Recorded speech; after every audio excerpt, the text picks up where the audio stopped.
Tuesday, August 9th edition of the Carolina Weather Video. I'm meteorologist Matthew East here, and the weather on the One's Forecast Center here. And weather changes are ahead, but still another hot day coming up for today. There's also going to be the chance of a few showers and thunderstorms around as today unfolds. But that much anticipated pattern change is now just around the corner. Let's start off with a look at the watch, warning, and advisory scenario this morning. The heat advisories here in our region relegated to eastern South Carolina and the coastal plain of North Carolina down into southeastern Georgia. Still a lot of heat advisories and heat-related products overall for the southern plains into the lower Mississippi Valley, but you can see we've been trimming these back here, and the pattern change is underway. Temperatures this morning across the Piedmont here of North Carolina, it is a more refreshing feeling morning. It's not that much cooler or that much less muggy, but it is enough to make a difference as you step out the door. Dew point temperatures still fairly high. This is the 70-degree dew point contour running from near Memphis to Atlanta over to, say, around Fayetteville in North Carolina. And that drier air is gradually going to take hold. Many of us will be in the significantly drier air by tomorrow. On the radar imagery this morning, it's been an unsettled morning in places like Fort Smith and Memphis, also up around Detroit. This is all with a cold front that's dropping southeast, and as that pushes into our hot air mass, there's going to be some more storms firing. Now, yesterday wound up being fairly active late afternoon and evening across the upstate into the southern Piedmont. A number of wind damage reports there, also some wind damage up in the mountains. Today, here's the day one convective outlook, a big slight risk covering Tupelo, Birmingham, Montgomery, Atlanta, Nashville, Greenville, Spartanburg, Columbia, Charlotte, and Boone. And that's just for the possibility of mainly some wind damage producing thunderstorms as they move through. I don't think there's going to be a ton of storms in the Carolinas once you get into the lee of the mountains, but there'll be a few out there, and the ones that are with us could be strong.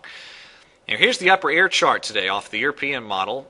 Notice the trough beginning to carve itself out here over the eastern part of the country. By the time we get to Friday, this is what we look like. And notice another strong disturbance gearing up here.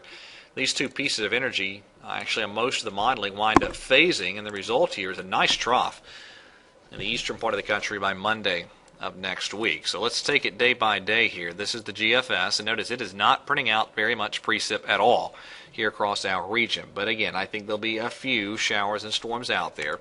Tomorrow, it'll still be hot. Highs today, mid to some upper 90s. Highs tomorrow, probably lower side of the 90s. But by the afternoon, it'll be much, much less muggy as the drier air begins to move in. And then I think we're looking at a lot of 80s for highs there on Thursday. And notice the GFS does by evening time print out a few showers and storms. The European does too. So I will throw in that chance of a couple of showers or storms Thursday or Thursday night, maybe even a couple of them around on Friday too. The GFS is indicating that. So maybe a couple showers and storms later this week, but I do think most of us Thursday onward into the weekend will see some 80s for highs. Saturday, the next front begins to approach, and it looks like Saturday night into Sunday will be our best shower and storm chance with that weekend cold front. And then behind that, that's when we get an even cooler push of air by Monday of next week, and we'll be looking at maybe some mid-80s for highs Monday or Tuesday, lows maybe getting down toward the lower 60s.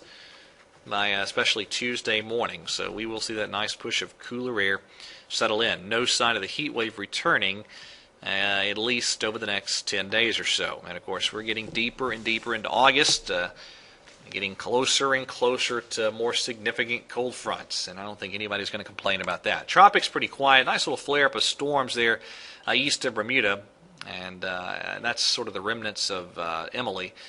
Not a big deal there. That's not going to cause any huge problems. We begin to watch, though, for the African wave train to kick into gear. There's lots of fairly dry air covering a lot of the Atlantic basin, but we'll have to watch these tropical waves as they emerge off Africa.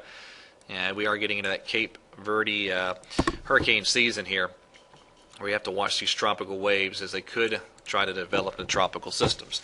All right, that is it for today. Thank you so much for watching. Have a great Tuesday, and God bless.